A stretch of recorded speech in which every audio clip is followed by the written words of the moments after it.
आप सभी को नमस्कार। आज मैं आप सभी के समक्ष एक धार्मिक कथा लेकर आई हूँ कि जिसके भाग्य में जितना होता है उसे उतना ही प्राप्त होता है। तो श्रवण करते हैं ये कहानी। हम सभी जानते हैं कि भाग्य से ज्यादा ना कभी किसी को मिला है और ना ही मिलेगा। हमारे पास जो कुछ भी है, चाहे वो दूसरों से ज्यादा है या दूसरों से कम है, हमारे भाग्य का दिया हुआ ही है। जो हमारे भाग्य में लिखा होता है हमें वही मिलता है। लेकिन फिर बात ये आती है कि जब मिलना वही है जो हमारे भाग्य में लिखा है, तो फिर मेहनत और कर्म करने की क्या जरूरत है। तो फ्रेंड्स, ये है कि मेहनत और कर्म करना भी हमारे भाग्य में लिखा होता है और उसी के अनुसार हमारी जिंदगी चलती है। कुछ लोग बहुत मेहनत करते हैं और तब जाके उन्हें सफलता मिलती है, लेकिन कुछ लोग ऐसे भी होते हैं जो कम मेहनत करते हैं और उन्हें सफलता भी ज्यादा मिलती है। ये सब भाग्य का ही खेल है।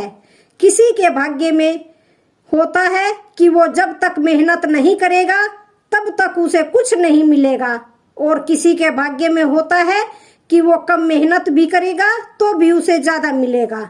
भाग्य के इस चक्कर को समझना बहुत मुश्किल है। बस हम इतना समझ लें कि जो होता है और जो हम करते हैं वो सब हमारी किस्मत का लिखा होता है। आज की इस कहानी के जरिए हम समझेंगे कि किस तरह हमारे भाग्य का लिखा हमें मिलता है और साथ ही दूसरों के भाग्य का लिखा भी हमारे लिए फायदेमंद होता है। इस भाग्य पर आधारित कहानी के जरिए आप कई सारी बातों को जानेंगे और वो सभी बातें कहीं ना कहीं आपकी जिंदगी और माइंड में एक पॉजिटिव असर करेंगी। इस कहानी को एक बार जरूर सुने और समझें कि किस तरह भाग्य का खेल हमारी जिंदगी को आगे बढ़ाता है। तो श्रवण करते हैं ये कहानी, भाग्य का लिखा हुआ। बहुत समय पहले की बात है। एक गांव के मंदिर में एक पुजारी था। वो पुजारी अपना सारा समय मंदिर की सफाई, पूजा पाठ, आने जाने वालों के लिए पूजा करने में ही बिताता था। उसके परिवार में कोई भी नहीं था और वो अपना खाना पीना मंदिर में होने वाले चढ़ावे से ही चलाता था। वो पुजारी व्यवहार का बहुत अच्छा था। उसके मन में पैसों के प्रति ज्यादा लालच नहीं था। मंदिर में जब भी चढ़ावा होता तो वो दूसरे लोगों की भी मदद करता था।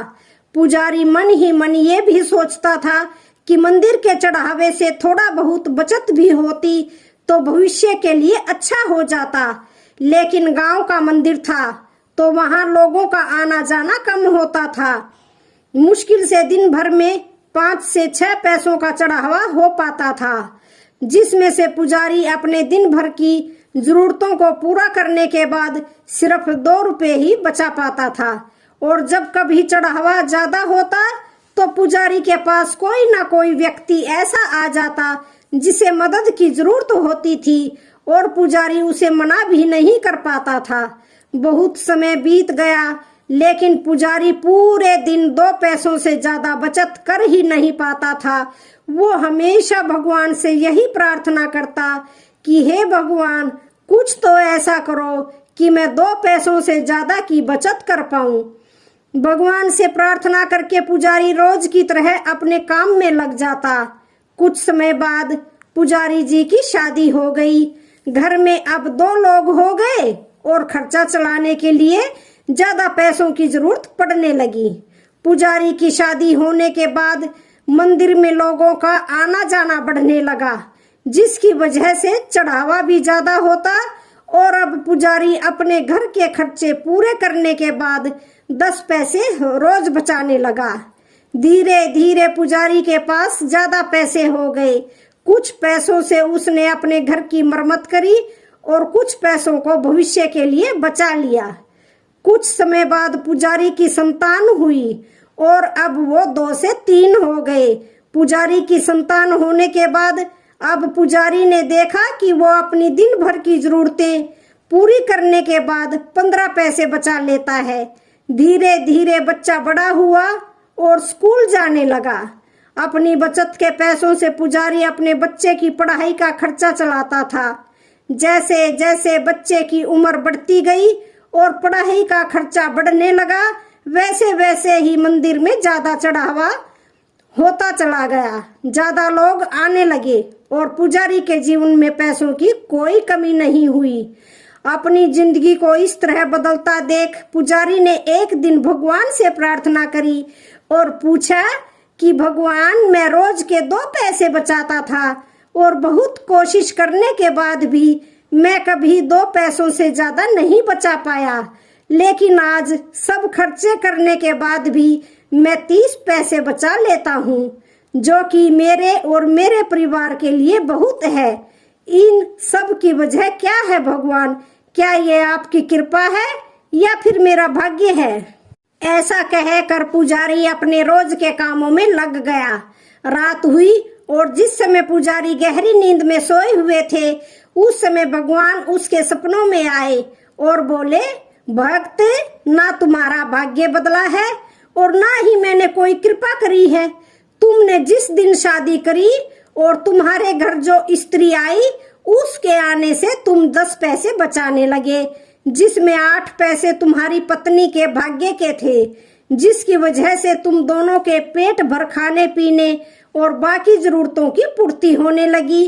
फिर तुम्हारी संतान हुई और उसके होने के बाद तुम 15 पैसे बचाने लगे, जिसमें से 5 पैसे तुम्हारी संतान के भाग्य के थे, और आज जो तुम 30 पैसे बचा रहे हो, उसमें से 15 पैसे तुम्हारे बच्चे की पढ़ाई और उसके बेहतर भविष्य के भाग्य के हैं। भक्त, तुम आज भी अपने भाग्य के सिर्फ 2 ही पैसे बचा रहे हो और आगे भी 2 ही बचा पाओगे। सीख, इस कहानी से हमें क्या शिक्षा मिलती है? इस कहानी से हमें ये शिक्षा मिलती है कि हमारे भाग्य का लिखा हमें मिलता है और साथ ही किसी दूसरों के भाग्य का लिखा हुआ भी हमारे द्वारा होते हुए दूसरों को मिलता है। हमने कई बार देखा है कि लोग साझे में किसी काम की शुरुआत करते हैं और धीरे धीरे काम बहुत चलने लगता है, और जब काम चलने लगता है तो इनकम होने लगती है, तो वो लोग साझा तोड़कर खुद का काम शुरू कर लेते हैं, और फिर जो वो काम शुरू करते हैं वो नहीं चलता और उन्हें नुकसान होने लगता है। इसका कारण भी भाग्य ही है। कई बार ऐसा होता है कि दूसरे के अच्छे भाग्य की वजह से भी हमारा अच्छा होने लगता है, लेकिन हम ये बात नहीं समझ पाते और ज्यादातर लोग ऐसी बातों को मानते भी नहीं हैं। कई बार हमारा भाग्य हमारे दोस्त, हमारे साझेदार, हमारे परिवार के लोगों के भाग्य से भी जुड़ा होता है, और जब हम उनके साथ होते हैं तब तक हमारे साथ सब कुछ अच्छा होता है, और जब हम उनसे दूर हो जाते हैं तो हमारे साथ चीजें ज्यादा अच्छी नहीं होती। तो फ्रेंड्स, जिस तरह किसी और के भाग्य की अच्छी चीजों से हमारा अच्छा होता है, उसी तरह इसका उल्टा भी होता है, और दूसरों के बुरे भाग्य की वजह से हमारा भी बुरा होने लगता है। यही भाग्य का खेल है जो सारी जिंदगी हमारे साथ चलता रहता है। अगर आप ऐसी बातों को नहीं मानते और भाग्य पर विश्वास नहीं करते, तो इस कहानी को 2 या 3 बार या 4 बार जरूर सुने। अपने मन में सोचे कि क्या सच में ऐसा होता है? क्या आज तक आपके साथ ऐसा कुछ हुआ है जिसमें किसी और की वजह से आपको फायदा हुआ हो, या फिर आपके परिवार में किसी सदस्य के बढ़ने से आपके साथ कुछ बेहतर हुआ है? इन सवालों के जवाब जब आप खुद को देंगे तो इस कहानी से मिलने वाली शिक्षा को आप समझ जाएंगे। तो आज की वीडियो का यहीं पर समापन होता है। वीडियो अच्छी लगे तो चैनल को लाइक, शेयर